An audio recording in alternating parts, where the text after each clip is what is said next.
তফসিল ঘোষণা না হলেও নির্বাচনী উত্তাপ শহর জুড়ে। বৃহত্তর রাজনৈতিক দলগুলোর প্রার্থী ঘোষণার পর থেকেই জেলা নারায়ণগঞ্জে বইছে নির্বাচনী আমেজ। জেলা শহর ছেড়ে গায়ের মেঠোপথ সবখানেই নির্বাচনী আড্ডায় ভোটাররা। নির্বাচনের খবর জানাতে সোনারগাঁওয়ের ব্যাপারী বাজার থেকে সরাসরি যুক্ত হচ্ছেন প্রতিনিধি হাসান মজুমদার বাবলু। যদিও এখনো তফসিল ঘোষণা হয়নি, তারপরেও আসলে নির্বাচনী আমেজ কেমন দেখতে পাচ্ছেন গ্রাম জুড়ে শহর জুড়ে, জানাবেন।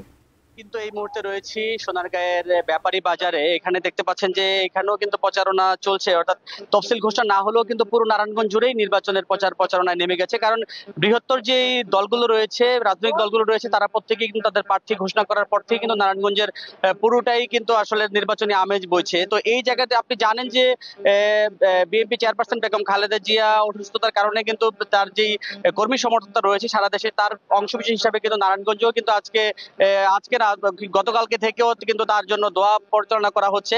সেক্ষেত্রে আজকেও কিন্তু মানে এই প্রচারণার অংশ হিসেবেও কিন্তু আমরা দেখতে পাচ্ছি যে এখানেও কিন্তু সেই তার জন্য দোয়া করা হচ্ছে, এটাও আমরা দেখেছি। পাশাপাশি কিন্তু এখানকার যেই বিভিন্ন জায়গা, অর্থাৎ নারায়ণগঞ্জের অন্যান্য আসনগুলোতে রয়েছে, সেই আসনগুলোতেও কিন্তু নির্বাচনী প্রচারণা জমে উঠেছে। সকাল থেকে রাত পর্যন্ত কিন্তু প্রার্থীরা বিভিন্ন দাঁড়ে দাঁড়ে গিয়ে তারা ভোট প্রার্থনায় ব্যস্ত সময় পার করছেন, এটা আমরা দেখেছি। পাশাপাশি আমরা যদি আরেকটু বলি যে নারায়ণগঞ্জের 5টি আসনের মধ্যে 4টি আসনের মধ্যে কিন্তু বিএনপি প্রার্থী দিয়েছে, বাকি একটিতে দেয়নি। এছাড়াও কিন্তু জামাতে ইসলাম প্রত্যেকটি আসনে প্রার্থী দিয়েছে, এবং যে এনসিপি রয়েছে, এনসিপিরও কিন্তু প্রার্থী দিয়েছে, তারা প্রার্থী দিয়েছে।